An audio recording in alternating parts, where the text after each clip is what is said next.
अस्सलाम वालेकुम स्टूडेंट्स, आज हमने न्यू टॉपिक स्टार्ट करना है चैप्टर 11 का, जो कि है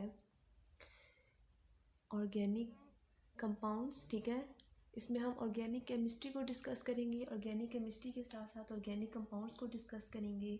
सबसे पहले हम इंट्रोडक्शन भी देख लेंगे इसका। तो हम ऑर्गेनिक कंपाउंड्स को किस तरह से डिफ़ाइन करते हैं, ऑर्गेनिक कंपाउंड्स क्या होते हैं। Organic compounds are defined as hydrocarbons and their derivatives. तो ऑर्गेनिक कंपाउंड्स क्या हैं? ऑर्गेनिक कंपाउंड्स और मैंने क्या वर्ड यूज़ किया है? Hydrocarbon and their derivatives. ठीक है, ऑर्गेनिक कंपाउंड्स क्या हैं, उनको हम किस तरह से डिफाइन किया मैंने कि organic compounds are defined as hydrocarbons and their derivatives. Hydrocarbons का मतलब है कि ऑर्गेनिक कंपाउंड जो हैं वो दो उससे मिलके बने होते हैं, दो एलिमेंट से मिलके बने होते हैं। एक hydrogen and second one is carbon. तो इनको हम क्या कहते हैं कि ये क्या है? हाइड्रोकार्बन्स हैं। ठीक है, जिसमें मेन एलिमेंट क्या होगा? कार्बन होगा, और उसके साथ कौन अटैच होगा? हाइड्रोजन। नेक्स्ट मैंने बात की है कि ये हाइड्रोकार्बन्स हैं और उसके क्या हैं? डेरिवेटिव्स हैं। तो डेरिवेटिव्स का मतलब क्या है? कहते हैं कि जब हाइड्रोजन को रिप्लेस किया जाए बाय एनी अदर ग्रुप, यहाँ पे मैं लिख देती हूँ, when hydrogen is replaced by any other group. जब हाइड्रोजन को किसी और ग्रुप से रिप्लेस कर दिया जाए, ठीक है, तो जो रिजल्टेंट कंपाउंड हमारे पास बनता है उसको हम कहते हैं कि वो क्या है? इसके डेरिवेटिव्स हैं। ठीक है, अब हम इसको हाइड्रोकार्बन के डेरिवेटिव क्यों कहते हैं? क्योंकि हमें हाइड्रोकार्बन से डिराइव होता है, इसलिए हम कहते हैं कि ये क्या है? हाइड्रोकार्बन के डेरिवेटिव्स हैं। अब मैं इसको एक्सप्लेन भी करती हूँ डेरिवेटिव्स में कि ये हाइड्रोजन किस तरह से रिप्लेस होता है दूसरे ग्रुप से।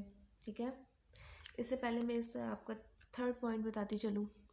थर्ड पॉइंट ये है इसका कि हाइड्रो ऑर्गेनिक कंपाउंड्स में क्या होता है कि जो कार्बन है वो क्या होता है? असेंशियल एलिमेंट होता है। Carbon is essential element in the organic compound. Carbon इसमें क्या होगा? असेंशियल एलिमेंट होगा। ठीक है, ये सामने आपको नज़र भी आ रहा है, मज़ीद एक्सप्लेनेशन देंगे आगे। तो इसमें कार्बन जो है वो मेन कॉन्स्टिट्यूएंट होता है, मेन रोल इसका होता है। तो carbon is essential element in organic compounds, ये बात आपको पता होनी चाहिए। ठीक है, नेक्स्ट है कि जो कार्बन है यहाँ पे क्या होता है? कोवलेंटली बॉन्डेड होता है। क्या होता है?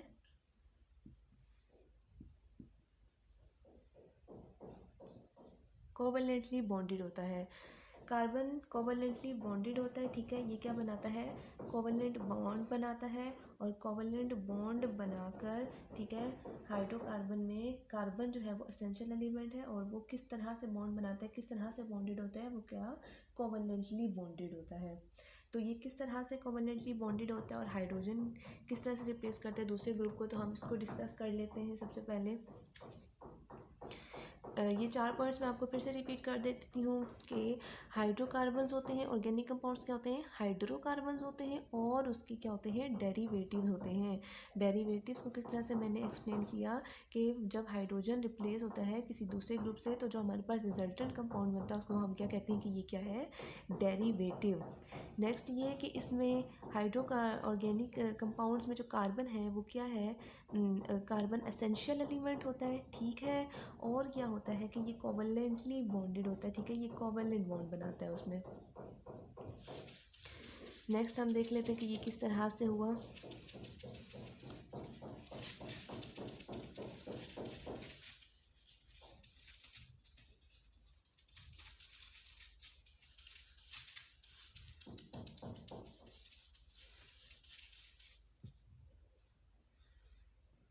हम एग्जांपल ले लेते हैं मीथेन की, ठीक है। CH4 कार्बन ने 4 बॉन्ड्स बनाए हुए हैं 4 हाइड्रोजन्स के साथ। ये रिएक्ट करेगा किसके साथ? Cl2 क्लोरीन के मोलिक्यूल के साथ। तो क्या होता है, in the presence of sunlight chlorine का जो ये बॉन्ड है ये क्या हो जाता है, ब्रेक हो जाता है, ठीक है। इस क्लोरीन पे अपना रेडिकल आ जाता है, इस क्लोरीन पे भी रेडिकल आ जाता है। यहाँ से कार्बन और हाइड्रोजन का बॉन्ड ब्रेक होता है, कार्बन अपना इलेक्ट्रॉन ले लेता है, हाइड्रोजन अपना इलेक्ट्रॉन ले लेता है, ठीक है। क्या होगा कि ये जो क्लोरीन है ये जाके हाइड्रोजन को रिप्लेस कर देगा, ठीक है, और हाइड्रोजन जो है वो यहाँ आके HCl की फॉर्मेशन कर देगा। तो हमारे पास जो रिजल्टेंट कंपाउंड होता है वो क्या होता है, यहाँ लिख देती हूँ, हाइड्रोजन हाइड्रोजन हाइड्रोजन। इस हाइड्रोजन को किसने रिप्लेस किया है, इसकी जगह किसने ली है, क्लोरीन ने ली है। तो यहाँ पे अब क्या आ जाएगा, क्लोरीन प्लस हमारे पास किसकी फॉर्मेशन हुई है, HCl। तो ये हमारे पास कौन सा कंपाउंड बना, CH3Cl प्लस HCl। तो ये हमारे पास क्या हुआ है कि हमारे पास एक ऑर्गेनिक कंपाउंड था मीथेन, ठीक है, जिसमें एक हाइड्रोजन को रिप्लेस किया है किसने, क्लोरीन ने। और हमारे पास जो रिजल्टेंट कंपाउंड बना है हम उसे कहेंगे कि ये क्या है, डेरिवेटिव है, ठीक है। क्योंकि हमने ऑर्गेनिक कंपाउंड्स को किस तरह से डिफाइन किया कि वो क्या है, हाइड्रोकार्बन्स हैं और उनके डेरिवेटिव्स हैं। तो हमारे पास ये हाइड्रोकार्बन का डेरिवेटिव है क्योंकि हमने इससे किससे डिराइव किया है, ये हमें कहाँ से मिला है, हाइड्रोकार्बन से मिला है, ठीक है। नेक्स्ट में देखते हैं कि ये कोवलेंटली बॉन्डेड किस तरह से होता है, कोवलेंट बॉन्ड कैसे बनाता है। कार्बन के आउटर मोस्ट शेल में कितने इलेक्ट्रॉन्स होते हैं, कार्बन के आउटर मोस्ट शेल में 4 इलेक्ट्रॉन्स हैं। कार्बन हमेशा कितने बॉन्ड बनाता है, कार्बन हमेशा 4 बॉन्ड्स बनाता है, ठीक है। कार्बन के आउटर मोस्ट शेल में 4 इलेक्ट्रॉन्स हैं, जबकि ऑक्टेट या डुप्लेट से जो है वो स्टेबल होता है कोई भी मॉलिक्यूल। अगर उसने स्टेबल होना है तो या तो उसे डुप्लेट रूल फॉलो करना होगा, अपना डुप्लेट कंप्लीट करना होगा, या तो अपना ऑक्टेट कंप्लीट करना होगा। डुप्लेट कंप्लीट करने का मतलब है आउटर मोस्ट शेल में 2 इलेक्ट्रॉन्स हो, और ऑक्टेट कंप्लीट होने का मतलब है कि आउटर मोस्ट शेल में 8 इलेक्ट्रॉन्स मौजूद हो। तो कार्बन के आउटर मोस्ट शेल में 4 इलेक्ट्रॉन्स हैं, इसे मज़ीद 4 की ज़रूरत है। तो ना तो ये 4 को लूज़ कर सकता है, ना तो ये गेन कर सकता है। तो कार्बन क्या करता है कि 4 बॉन्ड्स बनाता है, ठीक है। अब अगर हम देखें कि इसने 4 बॉन्ड्स बनाए हैं हाइड्रोजन के साथ, ठीक है, तो ये मैं इस तरह से एक्सप्लेन करती हूँ। एक इलेक्ट्रॉन कार्बन का, दूसरा इलेक्ट्रॉन कार्बन का, तीसरा इलेक्ट्रॉन कार्बन का और चौथा इलेक्ट्रॉन कार्बन का, ठीक है। एक इलेक्ट्रॉन ये हाइड्रोजन इसके साथ शेयर कर रहा है, ठीक है, यहाँ से भी शेयर कर रहा है, यहाँ से भी शेयर कर रहा है, यहाँ से भी शेयर कर रहा है।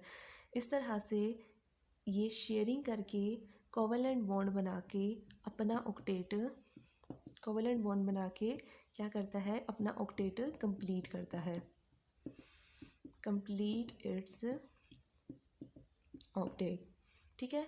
तो कार्बन इसलिए कोवलेंट बॉन्ड बनाता है, शेयरिंग ऑफ इलेक्ट्रॉन्स करता है। शेयरिंग ऑफ इलेक्ट्रॉन्स इसलिए करता है क्योंकि इसके आउटर मोस्ट शेल में कितने इलेक्ट्रॉन्स हैं, इसके आउटर मोस्ट शेल में 4 इलेक्ट्रॉन्स हैं, इसको 4 चाहिए, ना तो ये 4 गेन कर सकता है, ना तो ये 4 लूज़ कर सकता है। इसीलिए ये शेयरिंग ऑफ इलेक्ट्रॉन्स करके अपना जो है वो स्टेबल होता है, अपना ऑक्टेट कंप्लीट करता है, ठीक है।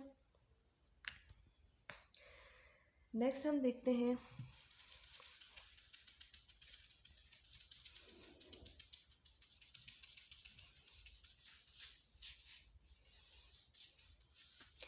कि ये ऑर्गेनिक क्या है, ठीक है।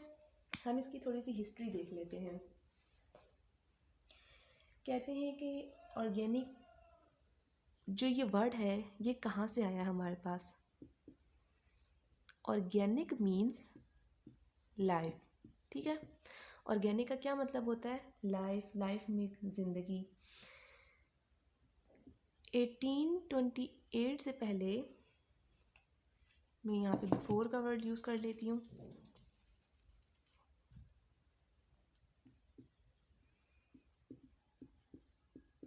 बिफोर 1828, ठीक है। 1828 से पहले क्या हुआ कि हमारे पास एक साइंटिस्ट है जिसका नाम है लेवॉइजर। 1828 से पहले लेवॉइजर ने क्या कहा कि हमारे पास जो ऑर्गेनिक कंपाउंड्स हैं ये हमें कहाँ से मिलते हैं। उसने कहा कि ये ऑर्गेनिक कंपाउंड्स हमें मिलते हैं सिर्फ और सिर्फ लिविंग ऑर्गेनिज्म से, ठीक है। उसने कहा कि ये हमें कहाँ से मिलते हैं, we obtain organic compounds from living organisms. और उसने ऐसा क्यों कहा कि ये हमें लिविंग ऑर्गेनिज्म से मिलते हैं। उसने ऐसा ये इसलिए कहा क्योंकि ऑर्गेनिक मीन्स लाइफ, तो उसने ने कहा कि ये ऑर्गेनिक का मतलब क्या है, लाइफ है। तो इस नाम के मतलब पे उसने रिलाई किया, ठीक है। और इसके मीनिंग के अकॉर्डिंग उसने ये अपनी थ्योरी पेश की कि ऑर्गेनिक कंपाउंड जो है वो हमें कहाँ से मिलते हैं, लिविंग ऑर्गेनिजम्स से ही सिर्फ और सिर्फ मिलेंगे। तो ये लिविंग ऑर्गेनिजम्स जो हैं वो क्या हो सकते हैं, ये प्लांट्स भी हो सकते हैं, ठीक है। और लिविंग ऑर्गेनिजम्स क्या हैं, एनिमल्स भी हो सकते हैं। हमारे पास दो ही तो तरह के लिविंग ऑर्गेनिजम्स हैं, प्लांट्स एंड एनिमल्स। अब प्लांट्स में जो ऑर्गेनिक कंपाउंड्स हैं, प्लांट्स से जो हमें ऑर्गेनिक कंपाउंड्स मिल सकते हैं वो कौन कौन से हैं, कार्बन, हाइड्रोजन, ऑक्सीजन, ठीक है। और एनिमल्स से हमें क्या क्या मिलेगा, कार्बन, हाइड्रोजन, ऑक्सीजन, फॉस्फोरस एटेक्स्ट्रा। तो लेवॉइजर ने कहा कि ऑर्गेनिक कंपाउंड्स जो हैं वो हमें सिर्फ और सिर्फ कहाँ से मिलेंगे, वो हमें सिर्फ और सिर्फ जो है लिविंग ऑर्गेनिज्म से मिलेंगे, जो कि प्लांट्स भी हो सकते हैं और एनिमल्स भी हो सकते हैं। नेक्स्ट हम देखते हैं कि 19th सेंचुरी में क्या हुआ। ये तो 1828 पहले की बात थी, 18th सेंचुरी की।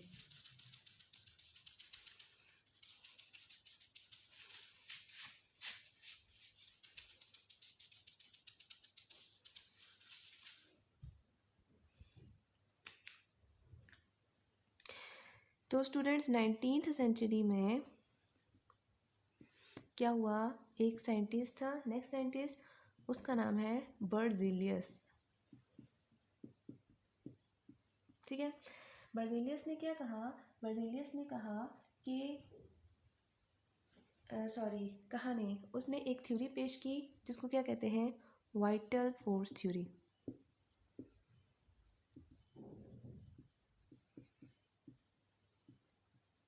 यहाँ पे आपने गौर करना है। नेक्स्ट 19th सेंचुरी में एक और साइंटिस्ट जिसका नाम क्या है, बर्ज़ेलियस है, उसने क्या किया, एक थ्योरी पेश की जिसको कहते हैं vital force theory. Vital force theory के अकॉर्डिंग क्या है कि ऑर्गेनिक कंपाउंड्स क्या हैं, वो नेचुरल होते हैं, ठीक है, वो नेचुरली अकरिंग होते हैं, उनको लेबॉर्ट्री में सिंथेसाइज नहीं किया जा सकता, ठीक है। इसने क्या कहा कि यहाँ पे मैं शॉर्ट लिख देती हूँ ऑर्गेनिक कंपाउंड्स, ठीक है। उसने कहा कि ऑर्गेनिक कंपाउंड्स क्या हैं, organic compounds are natural, can not be synthesized in laboratory।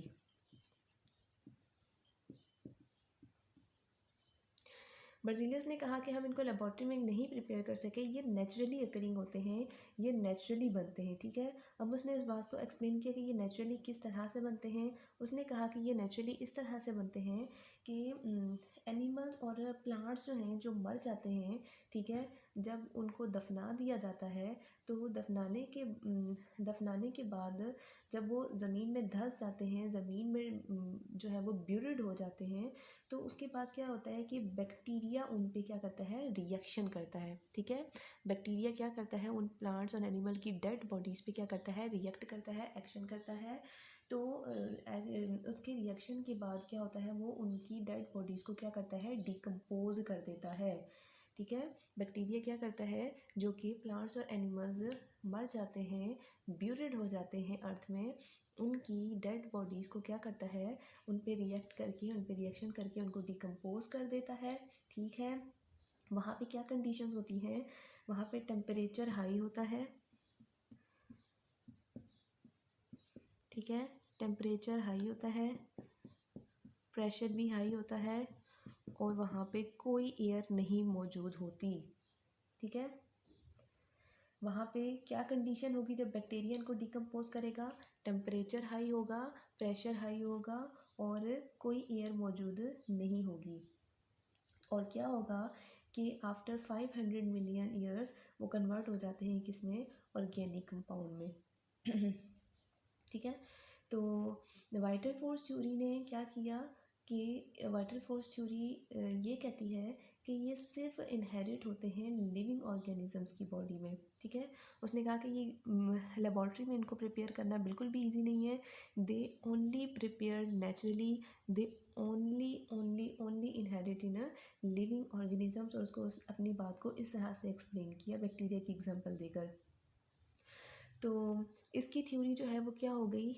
Reject हो गई। ठीक है। और इसकी थ्योरी को एक और साइंटिस्ट ने जो है वो एक्सप्लेन किया, इसकी थ्योरी को रिजेक्ट करके अपनी थ्योरी दी। और वो साइंटिस्ट हम देखते हैं कौन है। इसकी थ्योरी को रिजेक्ट किया नेक्स्ट साइंटिस्ट ने, जिसको कहते हैं वॉलर। जिसका नाम है वॉलर।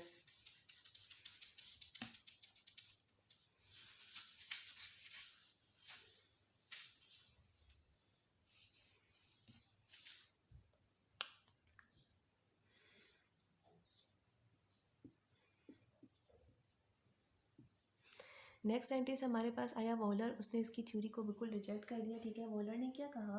वॉलर ना लेबॉर्ट्री में काम कर रहा था। वॉलर लेबॉर्ट्री में एक एक्सपेरिमेंट कर रहा था। वो एक इनऑर्गेनिक कंपाउंड पे एक्सपेरिमेंट कर रहा था। ठीक है। वो एक इनऑर्गेनिक कंपाउंड में एक्सपेरिमेंट कर रहा था। और इनऑर्गेनिक कंपाउंड वो कौन सा था? NH4 ammonia cyanide. ठीक है। इस पे एक्सपेरिमेंट करते करते एक्सीडेंटली उससे क्या फॉर्म हो जाता है? उससे फॉर्मेशन हो जाती है यूरिया की। यूरिया का फॉर्मूला क्या है? H2N C+O NH2। तो उसने इनऑर्गेनिक कंपाउंड पे वो एक्सपेरिमेंट करते करते क्या हुआ कि एज अ रिज़ल्ट उसके पास किसकी फॉर्मेशन हो गई? यूरिया की। ये एक इनऑर्गेनिक कंपाउंड है। ठीक है। तो जब रिसर्च की गई तो हमें पता चला कि जो यूरिया है वो क्या है? एक ऑर्गेनिक कंपाउंड है। ठीक है। तो उसने कहा कि उसका ऐसा कोई मकसद नहीं था कि वो किसी ऑर्गेनिक कंपाउंड को प्रिपेयर करे। वो जस्ट एक्सपेरिमेंट कर रहा था इनऑर्गेनिक कंपाउंड में। तो एक्सीडेंटली उससे फॉर्मेशन हो गई यूरिया की। और यूरिया पे जब रिसर्च की गई तो पता चला कि urea is a organic compound.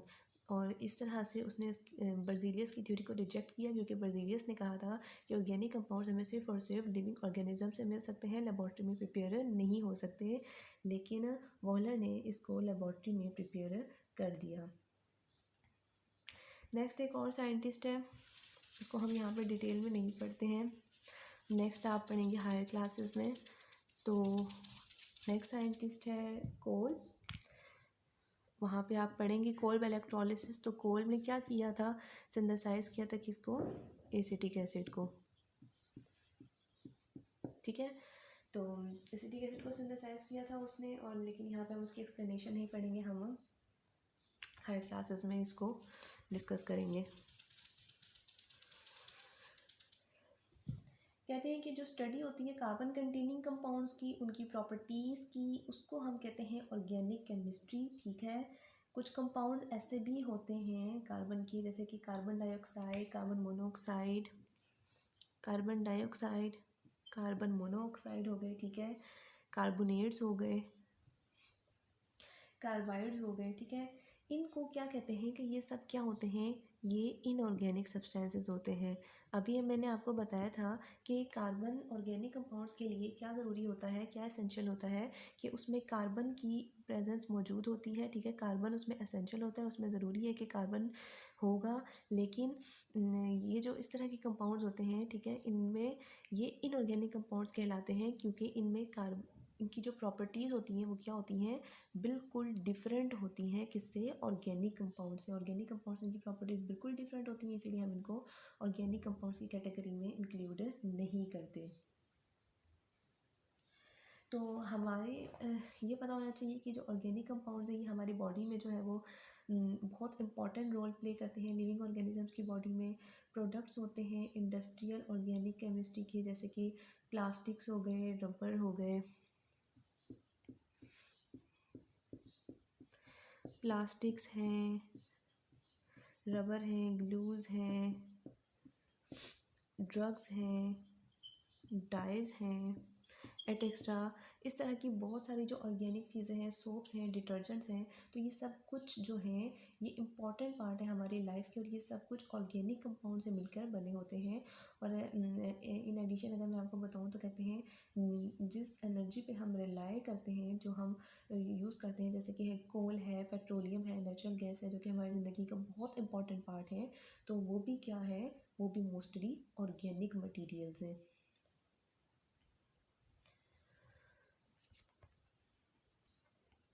Next हम देख लेते हैं मज़ीद कार्बन की बॉन्डिंग के बारे में।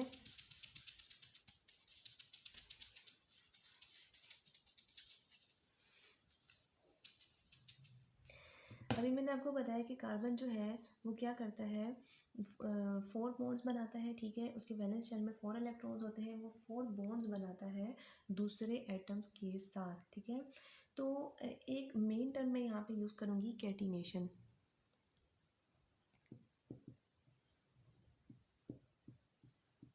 कार्बन की एक बहुत इंपॉर्टेंट प्रॉपर्टी होती है जिसको कहते हैं कैटिनेशन। और ये इसकी प्रॉपर्टी क्या होती है, इसको कैसे एक्सप्लेन कराया जाए, ये है कि जो self linking ability of carbon है उसको कहते हैं कि कैटिनेशन है। ये self linking ability of carbon का ये मतलब है कि कार्बन अपने ही साथ कार्बन टू कार्बन जो है वो बहुत से बॉन्ड्स बना लेता है, लॉन्ग चेन्स बनाता है, ब्रांच्ड चेन्स बनाता है और रिंग्स बनाता है, ठीक है। और इसकी ये एबिलिटी बहुत इंपॉर्टेंट है और इसकी वजह से large variety of organic compounds जो है वो एग्जिस्ट करते हैं। हमारे पीरियोडिक टेबल में टोटल जो है वो 118 एलिमेंट्स हैं। 118 एलिमेंट्स में से अगर कार्बन को निकाल दिया जाए तो हमारे पास कितने बचते हैं, हमारे पास 117 एलिमेंट्स बचते हैं। तो जितने कार्बन के जितने एक कार्बन के कंपाउंड्स हैं, ठीक है, वो इतने ज़्यादा हैं कि वो उनको एक तरफ रखा जाए तो 117 को एक साइड रखा जाए तो सिर्फ कार्बन के कंपाउंड्स ही बहुत ज़्यादा है, ठीक है। तो उसकी एबिलिटी जो है ये सेल्फ लिंकिंग एबिलिटी, इसकी वजह से carbon vast variety of compounds बनाता है। नेक्स्ट जो है मैं बताऊँगी इसमें लॉन्ग चेन्स भी बनाता है, ठीक है, लिंक करके ब्रांच चेन्स भी बनाता है और रिंग चेन्स भी बनाता है ये। तो मैं यहाँ पे एग्जांपल ले लेती हूँ कि सेल्फ लिंकिंग एबिलिटी क्या है इसकी। अगर मैं एग्जांपल ले लेती हूँ 3 कार्बन्स की, ठीक है।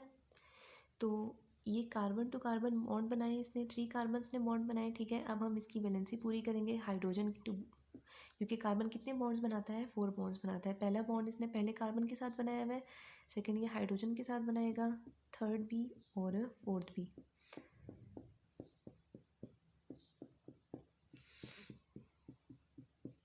ठीक है, इसको हम देखें तो ये इसने क्या किया है, इसने लॉन्ग चेन बनाई है किसकी, कार्बन एटम्स की, ठीक है, लॉन्ग चेन बनाई है। अगर मैं इसकी एग्जांपल दूं कि ये रिंग्स बनाता है तो रिंग्स किस तरह से बनाता है, 3 कार्बन की रिंग किस तरह से बनेगी।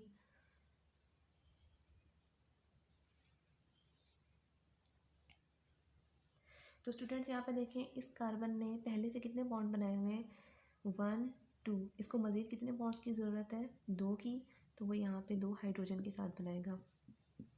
इस कार्बन ने भी पहले से 2 बॉन्ड बनाए हैं, मज़ीद 2 बॉन्ड ये हाइड्रोजन के साथ बनाएगा। इस कार्बन के भी पहले से 2 बॉन्ड है और ये मज़ीद 2 बॉन्ड हाइड्रोजन के साथ बनाएगा। तो ये इस तरह से सेल्फ लिंकिंग करके, ठीक है, इसकी ये जो सेल्फ लिंकिंग एबिलिटी है कार्बन टू कार्बन बॉन्ड करने की, ठीक है, इसको हम क्या कहते हैं कि ये क्या है, कैटिनेशन है। नेक्स्ट टाइम हम यहाँ पे लर्न कर लेते हैं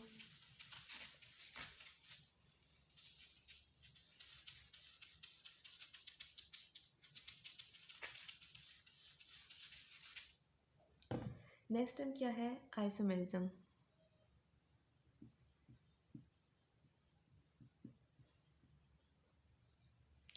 आइसोमेरिज्म क्या है, कहते हैं compounds that have same molecular formula but different arrangement of atoms in their molecules are called isomers। ऐसे कंपाउंड्स जिनका मॉलिक्यूलर फार्मूला तो सेम होता है लेकिन उनमें एटम्स की जो अरेंजमेंट है उनके मॉलिक्यूल्स में वो क्या होती है, डिफरेंट होती है, उनको हम कहते हैं आइसोमर्स। और ऐसे फिनोमिना को हम कहते हैं आइसोमेरिज्म। ठीक है, मॉलिक्यूलर फार्मूला तो सेम होगा लेकिन उनका स्ट्रक्चर फार्मूला डिफरेंट होगा, ऐसे कंपाउंड्स को हम क्या कहेंगे, आइसोमर्स। और ऐसे फिनोमिना को क्या कहेंगे, आइसोमेरिज्म। तो हम यहाँ पे सबसे पहले एग्जांपल ले लेते हैं ब्यूटेन की। ठीक है, ब्यूटेन कितने कार्बन वाला होता है, 4 कार्बन वाला, C4H10। ये ब्यूटेन का मॉलिक्यूलर फार्मूला है। ठीक है, इस मॉलिक्यूलर फार्मूला अगर हम देखें ब्यूटेन का तो मॉलिक्यूलर फार्मूला इसका C4H10 है। अगर हम देखें इसकी आइसोमर्स तो इसके 2 आइसोमर्स हैं, एक एन ब्यूटेन होगा और एक आइसोब्यूटेन होगा। सबसे पहले मैं एन ब्यूटेन बनाती हूँ, CH3 CH2 CH2 CH3 N butane. N butane है और साथ में क्या लिखा है मैंने, एन ब्यूटेन। तो एन ब्यूटेन का क्या मतलब होता है कि ये लॉन्ग चेन में पाया जाएगा, एक ही चेन होगी इसकी। ठीक है, इसमें कोई ब्रांच नहीं होगी, कोई रिंग नहीं होगी। ऐसे को अगर यहाँ पे ब्यूटेन की जगह पेंटेन होता है, हेक्सेन होता है, तो हम उसको भी लिखते हैं एन हेक्सेन अगर उसका लॉन्ग चेन वाला स्ट्रक्चर होता। नेक्स्ट इसका जो आइसोमर बनता है वो कौन सा बनता है, आइसोब्यूटेन।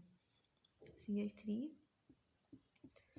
CH3 CH3 हमारे पास ये क्या है, आइसोब्यूटेन। ये आइसोब्यूटेन किस तरह से है, आइसो का मतलब है कि इसमें हमारे पास स्ट्रेट एन ब्यूटेन के साथ एक ब्रांच होगी। ठीक है, अगर हमारे पास स्ट्रेट चेन के साथ एक ब्रांच मौजूद है तो हम उसके साथ वर्ड यूज़ करते हैं किसका, आइसो का। तो हमारे पास ये मॉलिक्यूलर फार्मूला है किसका, ब्यूटेन का। और ब्यूटेन के हमारे पास 2 आइसोमर्स बने हैं, एक एन ब्यूटेन और एक आइसोब्यूटेन। अब देखें कि इन दोनों का मॉलिक्यूलर फार्मूला सेम है लेकिन दोनों के स्ट्रक्चर फार्मूलाज डिफरेंट है। इसका मतलब है कि ये क्या है, एक दूसरे के आइसोमर्स हैं। यहाँ पे किस तरह से सेम है, यहाँ पे आप कार्बन को काउंट कर लें, कार्बन कितने हैं, 4 हैं। कार्बन काउंट कर लें 1 2 3 4। इसके कार्बन को भी काउंट कर लें 1 2 3 4। हाइड्रोजन को काउंट कर लें 10 है, 3 5 7 10। इसकी हाइड्रोजन्स को भी काउंट कर लें 3 4 5 6 7 8 9 10। ठीक है, तो ये एग्जांपल आई होप सो कि आपको समझ में आ गई होगी। हम नेक्स्ट पेंटेन की एग्जांपल देख लेते हैं।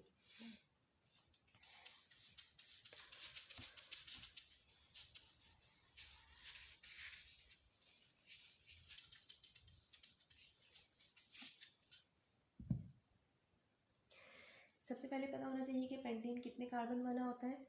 पेंटेन होता है 5 कार्बन वाला, C5H12। ठीक है, इसके हमारे पास 3 आइसोमर्स बनेंगे,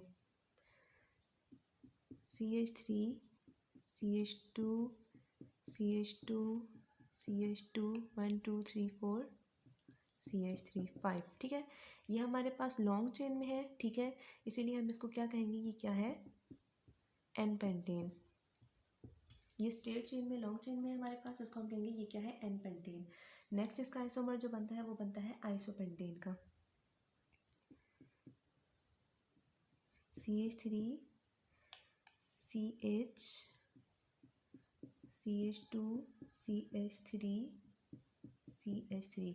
जब हमारे पास एन पेंटेन में एक और ब्रांच लग जाएगी, ठीक है, एक और ब्रांच लगने से, एक ही ब्रांच लगने से हमारे पास किसकी फॉर्मेशन हो जाएगी, आइसोपेंटेन की। क्या हुआ कि ये जो CH3 है ये किसके साथ अटैच हुआ, इस CH2 के साथ अटैच हुआ। इसके बॉन्ड ज़्यादा होने की वजह से इसका एक हाइड्रोजन रिमूव हुआ और एंड वाले CH2 के साथ मिथाइल ग्रुप के साथ लग गया। ठीक है, इस तरह से इसकी क्या बन गई, एक ब्रांच बन गई है और इसको हम कहते हैं कि ये क्या है, आइसोपेंटेन है। नेक्स्ट जो इसकी बनती है आइसोमर वो है नियोपेंटेन। नियोपेंटेन क्या होता है, नियोपेंटेन में एक कार्बन मिड में होता है और उसकी 4 ब्रांचेज होती हैं। CH3, CH3, CH3 और CH3, ठीक है। ये हमारे पास क्या है, ये हमारे पास है नियोपेंटेन। नियोपेंटेन में कितनी ब्रांचेस होती हैं, मिड में कार्बन होता है और उसकी 4 ब्रांचेस होती हैं, ठीक है। तो हमारे पास हमने देखा कि हमने पेंटेन की एग्जांपल ली थी और हमने उसके 3 आइसोमर्स बनाए हैं। एन पेंटेन स्ट्रेट चेन में, आइसोपेंटेन जिसकी एक ब्रांच होगी और नियोपेंटेन जिसकी 4 कार्बन के अराउंड 4 बॉन्ड्स होंगे, ठीक है। तो ये हमने 2 एग्जांपल्स दी हैं किसकी, आइसोमर्स की, आइसोमरिज्म को एक्सप्लेन किया है। तो इससे हमें पता चलता है कि ऐसे कंपाउंड्स जिनका मॉलिक्यूलर फार्मूला तो सेम है लेकिन उनका स्ट्रक्चरल फार्मूला डिफरेंट है, उनको क्या कहते हैं, आइसोमर्स कहते हैं। और ऐसे फिनोमिना को क्या कहते हैं, आइसोमेरिज्म कहते हैं। अब नेक्स्ट देख लेते हैं।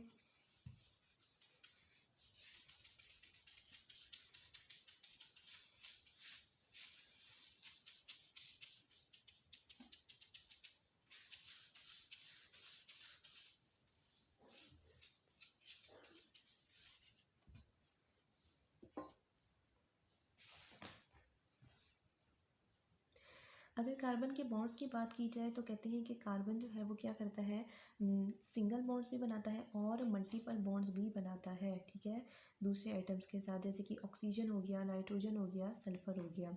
तो कार्बन जो है मल्टीपल बॉन्ड जो अपने साथ बनाता है दूसरों के साथ बनाता है, इसकी वजह से ऑर्गेनिक कंपाउंड्स की जो नंबरिंग है वो क्या होते हैं, ऑर्गेनिक कंपाउंड्स फर्दर इंक्रीज होते हैं, फर्दर।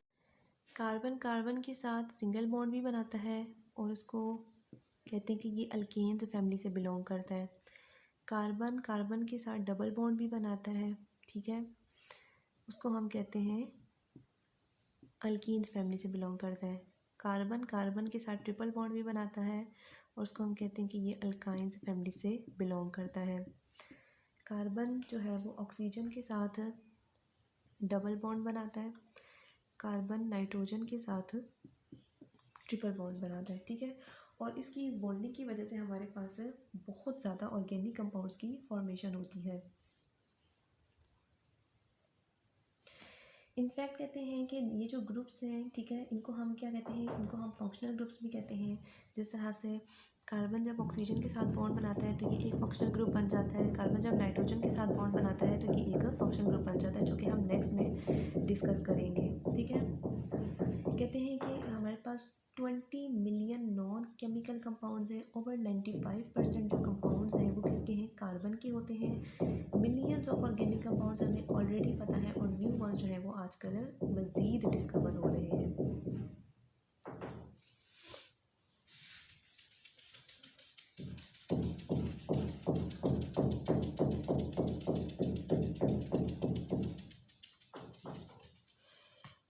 नेक्स्ट हम देख लेते हैं, इसके फार्मूलाज को डिस्कस कर लेते हैं, ठीक है। सबसे पहले हम देखते हैं condensed structure formula.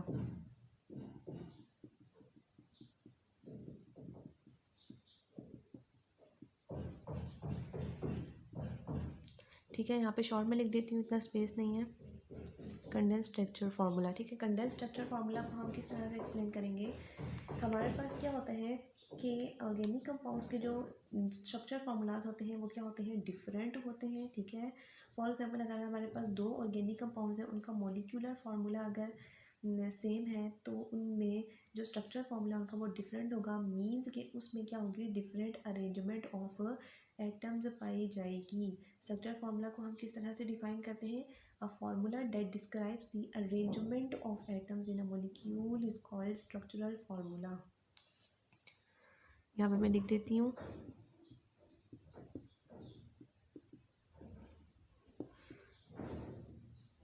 Formula that describes the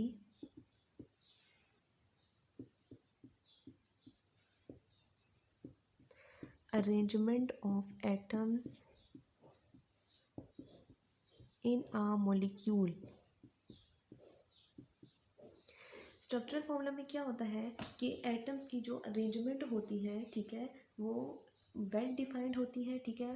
formula जिसमें अरेंजमेंट ऑफ एटम्स को जो है वो डिस्क्राइब किया जाए, ठीक है, मॉलिक्यूल में, उसको कहते हैं कि ये क्या है, स्ट्रक्चरल फार्मूला है। तो यहाँ पे स्ट्रक्चरल फार्मूला, यहाँ पे एग्जांपल देख लेते हैं।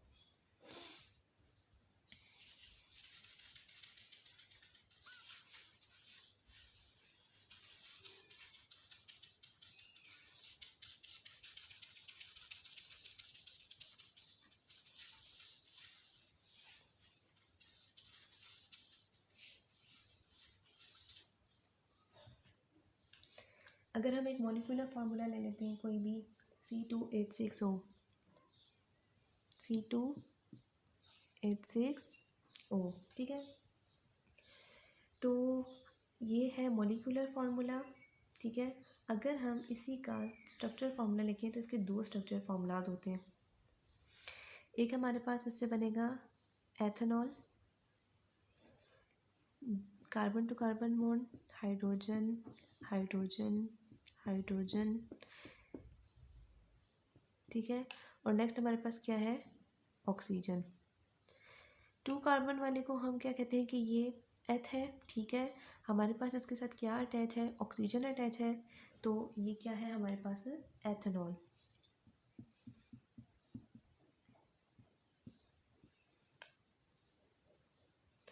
नेक्स्ट हम इसका स्ट्रक्चर फॉर्मूला ड्रॉ करें, जो डिफरेंट अरेंजमेंट होगी जिसमें एटम्स की, तो वो हमारे पास क्या बन सकता है, कार्बन ऑक्सीजन कार्बन। अब हमारे कितने हाइड्रोजन्स को जो है वो कंप्लीट करना है, 6 हाइड्रोजन्स को, तो वो इस तरह से होंगे 1 2 3 4 5 6, ठीक है। और ये हमारे पास क्या है, ये हमारे पास है डाई मिथाइल ईथर, ठीक है। हमारे पास CH3 एक मिथाइल ग्रुप है, नेक्स्ट हमारे पास CH3 सेकंड मिथाइल ग्रुप है, तो हम इसको लिखेंगे डाई मीन्स 2, ठीक है। डाई का मतलब होता है 2, डाई मिथाइल। अब यहाँ पे ऑक्सीजन एटम 2 कार्बन एटम्स के साथ अटैच है, ठीक है। 2 carbon atoms same oxygen atoms के साथ जब अटैच होते हैं तो उसको कहते हैं ईथर। तो ये हमारे पास जो स्ट्रक्चर है वो किसका है, डाई मिथाइल ईथर का स्ट्रक्चर है। तो इन दोनों में क्या डिफरेंस है, इन दोनों में ये डिफरेंस है कि जो पहला स्ट्रक्चर फॉर्मूला है इसमें क्लियरली नज़र आ रहा है कि इसमें कार्बन का बॉन्ड कार्बन के साथ बना है, ठीक है। कार्बन का बॉन्ड किसके साथ बना है, कार्बन के साथ है। और नेक्स्ट एंड पे उसमें टर्मिनल पे क्या अटैच है, ऑक्सीजन अटैच है। लेकिन डाईमिथाइल ईथर में 2 कार्बन एटम सेम ऑक्सीजन के साथ अटैच हैं। तो इनका मॉलिक्यूलर फार्मूला तो सेम है, लेकिन इनके स्ट्रक्चर फार्मूलाज डिफरेंट होने की वजह से एक डिफरेंट कंपाउंड बन गया है और उनकी प्रॉपर्टीज़ भी क्या होंगी, डिफरेंट होंगी।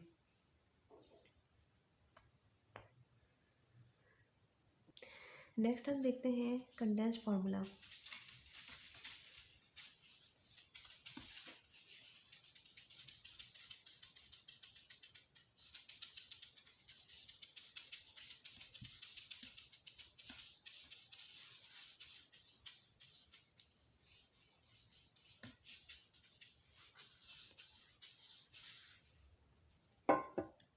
अगर हम फर्स्ट 3 मेंबर्स डिस्कस कर लें, उनके स्ट्रक्चर फार्मूलाज लिख लें, ठीक है। फर्स्ट ऑफ ऑल अगर हम मीथेन ले लेते हैं, सबसे सिंपल मॉलिक्यूल CH4, ये मीथेन का स्ट्रक्चरल फार्मूला है, ठीक है। कौन सा, स्ट्रक्चरल फार्मूला। अगर हम मीथेन का कंडेंस्ड फार्मूला लिखें, ठीक है, तो इसका कंडेंस्ड फार्मूला हम किस तरह से लिखेंगे, कंडेंस्ड फार्मूला क्या होता है, कंडेंस्ड फार्मूला में हम क्या कहते हैं कि मेन चेन कार्बन एटम्स को और मेन हाइड्रोजन एटम्स को जो उसके साथ अटैच होते हैं उनको सीक्वेंस में लिखते हैं, ठीक है। तो इसका जो कंडेंस्ड फार्मूला है वो किस तरह से होगा, सबसे पहले हम कार्बन लिखेंगे, इसके साथ कितने हाइड्रोजन्स अटैच है वो देखेंगे, इसके साथ 4 हाइड्रोजन्स अटैच हैं, ठीक है। तो ये हमारे पास मीथेन का क्या है, कंडेंस्ड स्ट्रक्चर फार्मूला है। नेक्स्ट हम इसका लिखते हैं मॉलिक्यूलर फार्मूला, ठीक है। तो इसका मॉलिक्यूलर फार्मूला क्या होगा, इसका मॉलिक्यूलर फार्मूला भी, ये सिंपल मॉलिक्यूल है 1 कार्बन वाला, तो इसका मॉलिक्यूलर फार्मूला भी क्या होगा, CH4 मॉलिक्यूलर फार्मूला, ठीक है। नेक्स्ट हम इससे कॉम्प्लेक्स कंपाउंड देख लेते हैं।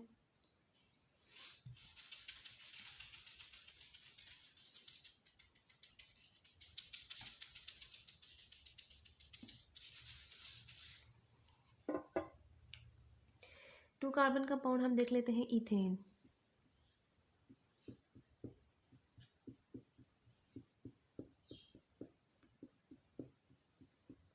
ये इथेन का क्या है, स्ट्रक्चरल फार्मूला है, ठीक है।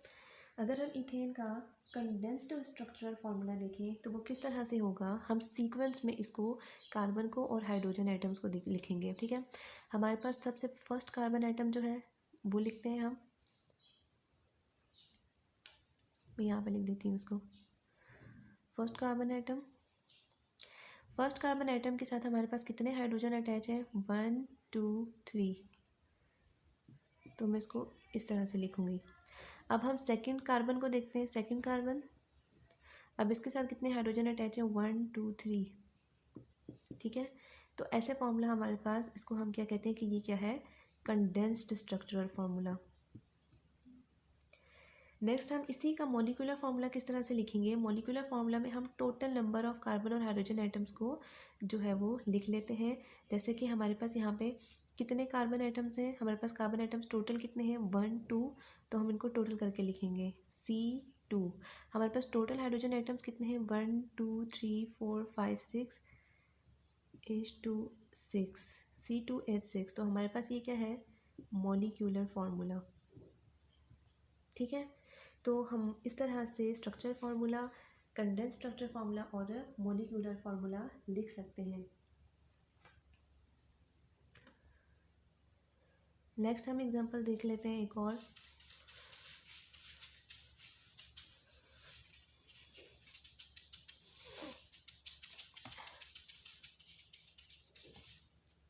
हम एग्जांपल ले लेते हैं प्रोपेन की 3 कार्बन्स की, ठीक है। हाइड्रोजन इसके साथ अटैच है,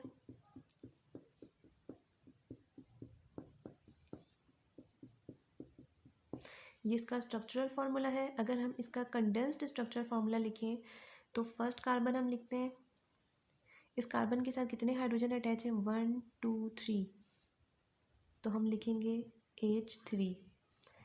सेकंड कार्बन, अगर आप आसानी के लिए नंबरिंग भी कर सकते हैं, carbon number 1, carbon number 2, carbon number 3, ठीक है। कार्बन नंबर 2 हम लिखेंगे, अब कार्बन नंबर 2 के साथ कितने हाइड्रोजन अटैच है, 1 2, तो हम लिखेंगे H2। थर्ड कार्बन एटम, इसके साथ कितने हाइड्रोजन एटम अटैच है, 1 2 3, तो ये हमारे पास क्या है, ये हमारे पास कंडेंस्ड स्ट्रक्चरल फार्मूला है। ये हमारे पास क्या है, कंडेंस्ड स्ट्रक्चरल फार्मूला हमारे पास बन गया है। अगर हम इसका मॉलिक्यूलर फार्मूला लिखेंगे तो हम total number of carbon atoms और हाइड्रोजन एटम्स को लिखेंगे। हमारे पास total number of carbon atoms कितने हैं, 3, तो हम लिखेंगे C3। हमारे पास total number of hydrogen atoms कितने हैं, हम यहाँ से काउंट कर लेते हैं, 3 4 5 6 7 8, C3H8। तो ये हमारे पास क्या है, ये हमारे पास है प्रोपेन का मॉलिक्यूलर फार्मूला।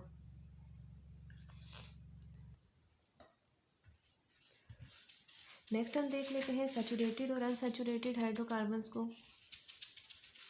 सैचुरेटेड और अनसैचुरेटेड का क्या मतलब है, सैचुरेटेड हाइड्रोकार्बन्स वो होते हैं जिनमें कार्बन कार्बन सिंगल बॉन्ड्स होते हैं, ठीक है। और अनसैचुरेटेड हाइड्रोकार्बन्स वो होते हैं जिनमें कार्बन कार्बन डबल या फिर ट्रिपल बॉन्ड पाए जाते हैं। सैचुरेटेड हाइड्रोकार्बन्स को हम क्या कहते हैं कि ये अल्केन्स होते हैं, ठीक है। अल्केन्स में सबसे सिंपलेस्ट अल्केन हमारे पास क्या होता है, मीथेन होता है। दूसरी एग्जांपल हमारे पास ईथेन, प्रोपेन, ब्यूटेन होती है, ठीक है।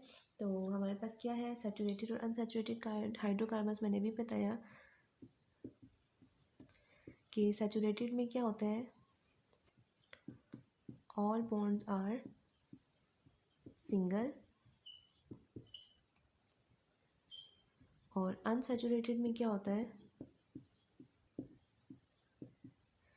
या तो डबल बॉन्ड भी हो सकता है और या तो ट्रिपल बॉन्ड भी हो सकता है। अगर हम यहाँ पे सैचुरेटेड को देखें, ठीक है, तो सैचुरेटेड में हमारे पास सैचुरेटेड हाइड्रोकार्बन्स को हम क्या कहते हैं कि ये क्या है, अल्केन्स फैमिली है, ठीक है। और इसमें सबसे जो सिंपलेस्ट अल्केन हम जिसको डिस्कस करते हैं वो होता है मीथेन CH4, जिसमें सारे सिंगल बॉन्ड्स होते हैं, ठीक है।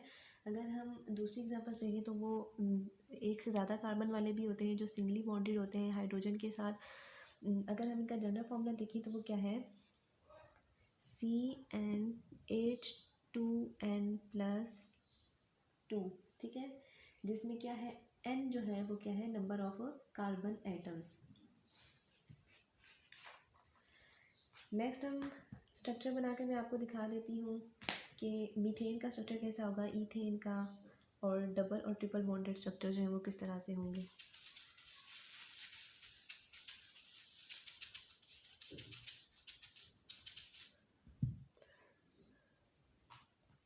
अगर मैं सैचुरेटेड हाइड्रोकार्बन की बात करूँ तो उसमें सबसे सिंपलेस्ट मैं मीथेन बनाती हूँ, 1 कार्बन।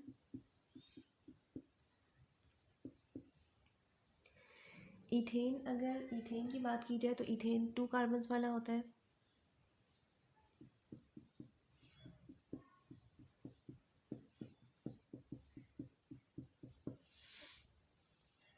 और अगर इससे ज़्यादा कार्बन आइटम्स की बात की जाए प्रोपेन की, तो प्रोपेन 3 कार्बन्स वाला होता है।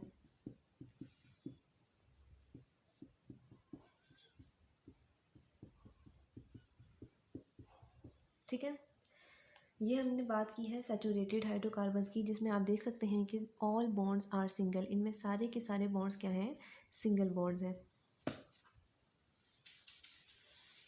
नेक्स्ट मैं अनसैचुरेटेड हाइड्रोकार्बन्स ड्रॉ करती हूँ, जिसमें या तो डबल बॉन्ड भी हो सकता है और ट्रिपल बॉन्ड भी पाया जाता है। अगर मैं ड्रॉ करती हूँ इथीन का स्ट्रक्चर, ठीक है, तो सबसे पहले हम बनाएंगे carbon carbon double bond. Ethene में 2 कार्बन होते हैं, इनमें डबल बॉन्ड आएगा। कार्बन के पहले से 2 बॉन्ड्स हैं, इसको 2 बॉन्ड्स मज़ीद की ज़रूरत है जो कि वो हाइड्रोजन के साथ बनाएगा। ये कार्बन भी पहले से डबली बॉन्डेड है, मज़ीद 2 हाइड्रोजन के साथ बनाएगा। ठीक है, ये डबल बॉन्ड है इसीलिए ये अल्कीन फैमिली से बिलोंग करता है, और इसको हम क्या नेम देंगे, इथीन का। नेक्स्ट एग्जांपल हम ले लेते हैं किसकी, इथाइन की, ट्रिपल बॉन्ड की। कार्बन ट्रिपल बॉन्ड कार्बन ये कार्बन पहले से ट्रिपली बॉन्डेड है इस कार्बन के साथ, इसको मज़ीद 1 बॉन्ड की ज़रूरत है जो कि हाइड्रोजन के साथ बनाएगा। और ये भी ट्रिपल बॉन्ड की वजह से ये अल्काइन फैमिली से बिलोंग करता है और इसका नाम है इथाइन। तो इसका मतलब है कि सैचुरेटेड कार्बन आइटम्स जो है उनमें अल्कीन्स फैमिली होती है, अल्कीन्स फैमिली को हम डिस्कस करते हैं। ठीक है, जबकि अनसैचुरेटेड हाइड्रोकार्बन्स में उनको फर्दर डिवाइड किया गया 2 कैटेगरीज में, अल्कीन्स में और अल्काइंस में।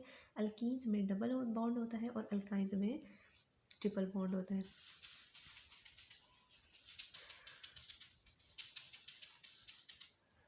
जैसे कि मैंने कहा इनके general formulas, alkenes alkenes alkynes. ठीक है, इसका जनरल फार्मूला क्या है, CnH2n+2। अल्कीन्स का जनरल फार्मूला क्या होगा, अल्कीन्स का जनरल फार्मूला है सॉरी CnH2n, और अल्काइंस का जनरल फार्मूला क्या है, CnH2n-2। ठीक है, singly bonded, doubly bonded and triply bonded hydrocarbons. अब नेक्स्ट हम देखते हैं कि अल्कीन्स को नेमिंग किस तरह से दी जाए।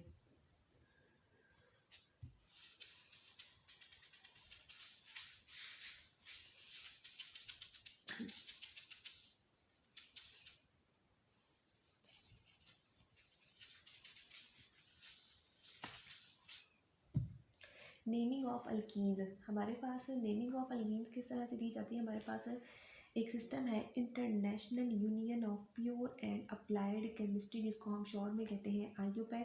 उन्होंने एक सिस्टम दिया है ऑर्गेनिक कंपाउंड्स को उनकी नेमिंग करने का, जो कि डिपेंड करता है उनके स्ट्रक्चर्स में। ठीक है, ये जो नेम्स हैं ये इंडिकेट करते हैं कार्बन एटम्स कितने उसमें प्रेजेंट है। कार्बन एटम्स जो है वो उनमें जितने भी प्रेजेंट है उस पर डिपेंड करता है उनका कि उनको किस तरह का नाम दिया जाए। ठीक है, और ऐसे नेम्स को हम क्या कहते हैं, सिस्टमैटिक नेम्स भी कहते हैं। और ये किसने प्रपोज किया है, ये international union of pure and applied chemistry, जिसको हम शॉर्ट में IUPAC कहते हैं। तो इस हम सीखते हैं कि नेमिंग किस तरह से दी जाती है। नेमिंग किस तरह से हम देते हैं कि एक होता है सफिक्स, एक टर्म है सफिक्स, ठीक है, और एक टर्म है स्टेम। सफिक्स क्या होता है? सफिक्स जो है वो क्या करते हैं, हम उसको स्टेम से पहले प्लेस करते हैं, ठीक है। तो सफिक्स इंडिकेट करता है कि ये एन फैमिली से है, ईन फैमिली से है या आइन फैमिली से है, ठीक है। और ये डिपेंड कर रहा है किस में, सिंगल, डबल और ट्रिपल बॉन्ड पे। इसका मतलब है कि सफिक्स डिपेंड कर रहा है किस पे, कि कौन सी फैमिली से है, सिंगली बॉन्डेड है, डबली बॉन्डेड है या ट्रिपली बॉन्डेड है, ठीक है। और जो स्टेम है ये क्या इंडिकेट करती है, ये इंडिकेट करती है नंबर ऑफ कार्बन एटम्स को। किसको? नंबर ऑफ कार्बन एटम जितने मौजूद हैं। इस हिसाब से अब हम क्या करेंगे, इसको नेमिंग देंगे।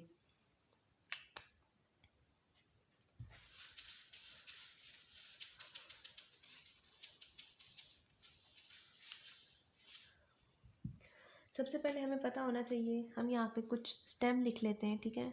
अगर हमारे पास स्टेम है और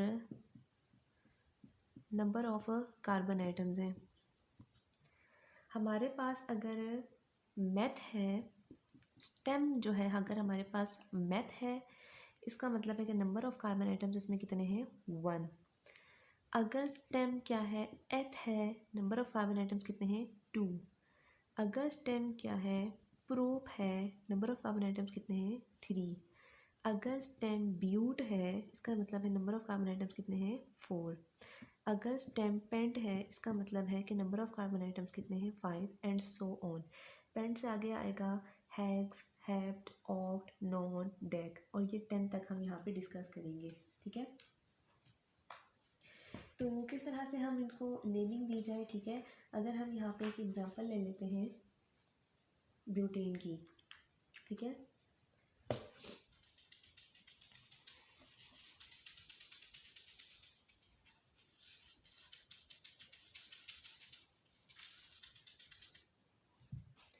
यहाँ पे हम किसकी एग्जांपल ले लेते हैं, हम यहाँ पे एग्जांपल ले लेते हैं कि हमने इसको नाम किस तरह से देना है। अगर हमारे पास यहाँ पे ये ड्रॉ हुआ हुआ है CH3 CH2 CH2 CH3, ठीक है। अब हमने इसको नेमिंग किस तरह से देनी है, हमने सबसे पहले क्या करना है कि काउंट करने हैं इसके number of carbon items in the chain और सेलेक्ट करनी है इसके लिए एक स्टेम, ठीक है। सेकंड हमने उसमें सफिक्स ऐड करना है उसकी स्टेम के एंड पे। तो हम इसमें number of carbon atoms count करते हैं। सबसे पहला step, number of carbon atoms. तो इसमें हमारे पास नंबर ऑफ कार्बन आइटम्स अगर हम काउंट करें तो कितने हैं, 1 2 3 4। तो हम लिखेंगे नंबर ऑफ कार्बन आइटम्स कितने हैं, 4 हैं, ठीक है। नंबर ऑफ कार्बन आइटम्स 4 हैं, तो अभी हमने डिस्कस किया है कि अगर नंबर ऑफ कार्बन आइटम्स 4 हैं तो इसका मतलब है कि इसकी स्टेम जो है उसको हम क्या कहेंगे, ब्यूट। 4 कार्बन आइटम्स वाले को हम क्या कहते हैं, उसकी जो स्टेम होती है वो क्या होती है, ब्यूट होती है। उसके बाद अगर हम इसका सफिक्स देखें जो कि स्टेम के बाद लगेगा, ठीक है, वो हमारे पास क्या है, एन। क्योंकि ये सारे सिंगली बॉन्डेड है, ठीक है, और सिंगली बॉन्डेड वाले क्या होते हैं, एन फैमिली से बिलोंग करते हैं। इसीलिए स्टेम और सफिक्स के बाद हमारे पास जो नेम है इसका वो क्या है, ब्यूटेन, ठीक है। हमारे पास स्ट्रक्चर का नेम क्या हो गया, ब्यूटेन। इस तरह से हम जो है वो नेमिंग दे सकते हैं किसी भी स्ट्रक्चर को। नेक्स्ट हम देख लेते हैं 5 कार्बन आइटम्स वाले को।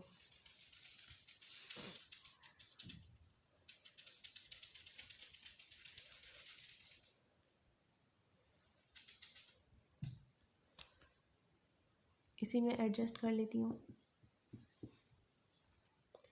इसमें हम किस तरह से नेमिंग देंगे, सबसे पहले हम number of carbon atoms count करेंगे। इसमें नंबर ऑफ़ कार्बन एटम्स कितने हैं, 1 2 3 4 5। नंबर ऑफ़ कार्बन एटम्स के बाद हम इसकी स्टेम देखते हैं। 5 कार्बन एटम्स वाले को क्या कहते हैं, उसकी जो स्टेम है उसको कहते हैं पेंट। अगर हम उसका सफिक्स देखें तो ये भी सारे सिंगली बॉन्डेड हैं, तो ये एन फैमिली से बिलोंग करते हैं, तो इसका नेम क्या हुआ, पेंटेन। और ये याद रखना है हमेशा कि स्टेम पहले आएगी और सफिक्स जो है वो बाद में आएगा। ये जो सफिक्स है ये एन भी हो सकता है, इन भी हो सकता है और आइन भी हो सकता है। ये इस पर डिपेंड करता है कि इसमें सिंगल बॉन्ड है, डबल बॉन्ड है या फिर ट्रिपल बॉन्ड पाया जा रहा है।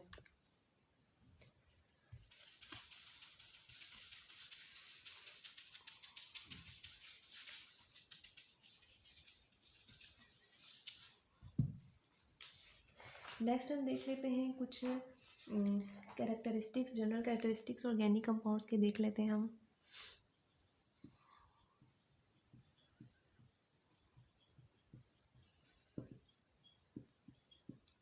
स्किन भी थोड़ी हल्की हो गई है। सबसे पहले कैरेक्टरिस्टिक है ऑर्गेनिक कंपाउंड्स का अकरेंस, कि ये कहाँ पाए जाते हैं। ठीक है, अगर हम इसकी अकरेंस देख लें तो कहते हैं कि जो ऑर्गेनिक कंपाउंड्स हैं ये कहाँ से आते हैं, they come from living things और from the things that were once living. ठीक है, ये जो कॉन्सेप्ट है इन्होंने दिया हुआ है आपकी बुक में कि इनकी ये कहाँ से पाए जाते, हमें मिलते हैं ऑर्गेनिक कंपाउंड्स। कहते हैं कि ये हमें लिविंग थिंग्स से मिलते हैं या फिर ऐसी चीज़ों से मिलते हैं, ऐसी थिंग्स से मिलते हैं जो कि कभी ना कभी जो है वो लिविंग थी, मतलब कि अब वो लिविंग नहीं रही हैं, लेकिन ये हमारे पास कहाँ से आएंगे, लिविंग थिंग्स से आएंगे। अगर हम इनकी नेचर को देखें तो हमारे पास इसकी क्या नेचर होती है, कोवेलेंट नेचर। ठीक है, अभी मैंने आपको बताया था कि जो कार्बन है वो क्या करता है, वो कोवेलेंट बॉन्ड बनाता है। कोवेलेंट बॉन्ड क्यों बनाता है, क्योंकि उसकी आउटर मोस्ट शेल में 4 इलेक्ट्रॉन्स होते हैं। 4 इलेक्ट्रॉन्स उसको चाहिए अपना ऑक्टेट कंप्लीट करने के लिए। ना तो वो 4 इलेक्ट्रॉन्स को लूज़ कर सकता है, ना तो वो 4 इलेक्ट्रॉन्स को गेन कर सकता है। इसीलिए वो क्या करता है, शेयरिंग ऑफ इलेक्ट्रॉन्स करता है। शेयरिंग ऑफ इलेक्ट्रॉन्स की वजह से वो अपना ऑक्टेट कंप्लीट करता है।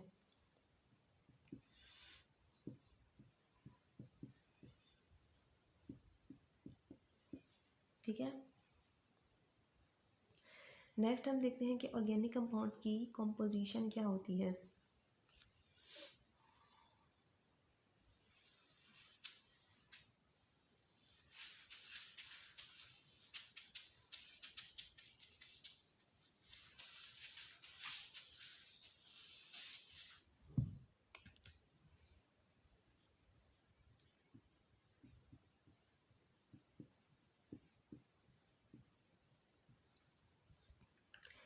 ऑर्गेनिक कंपाउंड्स में जो कार्बन है वो क्या है, मेन कॉन्स्टिट्यूएंट है। ठीक है, कार्बन के साथ फ्रीक्वेंटली हाइड्रोजन प्रेजेंट होता है और दूसरे elements oxygen, nitrogen, sulphur, phosphorus, halogens, ये भी ऑर्गेनिक कंपाउंड्स में प्रेजेंट होते हैं। ठीक है, इसमें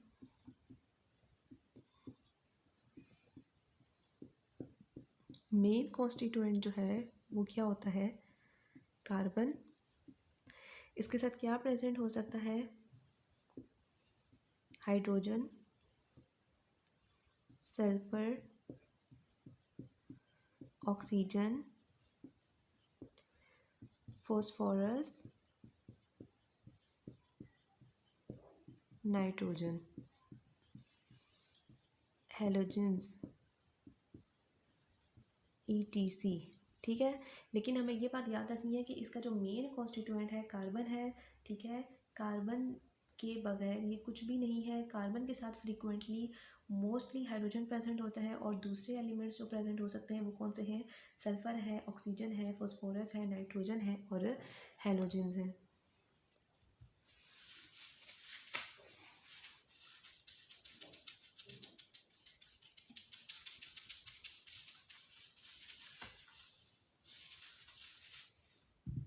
नेक्स्ट हमारे पास इसका मेल्टिंग और बॉइलिंग पॉइंट है।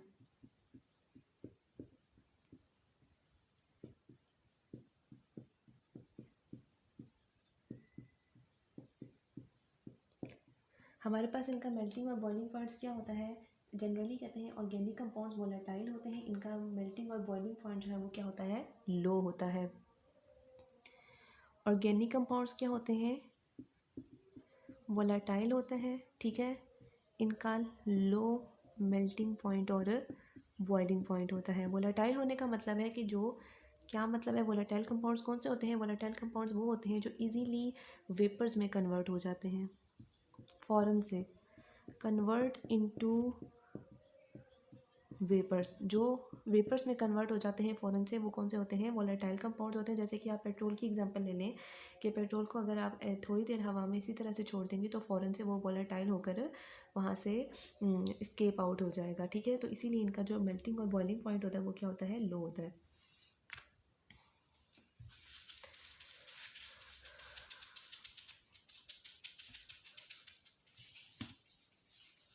नेक्स्ट हम देख लेते हैं इनकी सॉल्युबिलिटी कैसी होती है।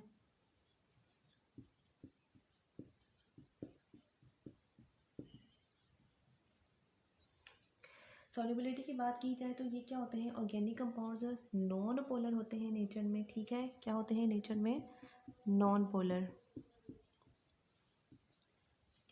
नॉन पोलर होते हैं। और मोस्टली ये सॉल्युबल होते हैं किसमें, ऑर्गेनिक सॉल्वेंट्स में। किसमें सॉल्युबल होते हैं, ऑर्गेनिक सॉल्वेंट्स में, जैसे कि बेंजीन हो गया, ईथर हो गया, कार्बन डाइसल्फाइड हो गया, ठीक है, एटेक्स्ट्रा। और जो पोलर ऑर्गेनिक कंपाउंड्स होते हैं वो सॉल्युबल होते हैं किसमें, पोलर ऑर्गेनिक कंपाउंड्स किसमें सॉल्युबल होंगे, अल्कोहल्स में सॉल्युबल होंगे, जैसे कि मिथाइल अल्कोहल और इथाइल अल्कोहल एटेक्स्ट्रा, ठीक है। नेक्स्ट प्रॉपर्टी हम देख लेते हैं इनमें, रिएक्शन रेट।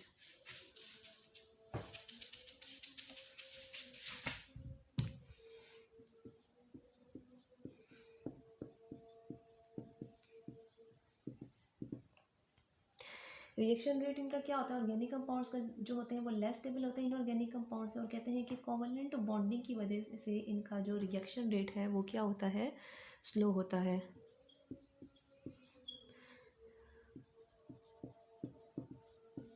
कोवलेंट बॉन्डिंग की वजह से इनका जो रिएक्शन रेट है ऑर्गेनिक कंपाउंड्स का वो क्या होता है, स्लो होता है। तो ये थे कुछ जनरल कैरेक्टरिस्टिक ऑर्गेनिक कंपाउंड्स के, जिसमें हमने इंट्रोडक्शन भी डिस्कस किया है, नेमिंग भी डिस्कस की है, आइसोमेरिज्म को, कैटिनेशन को डिस्कस किया है।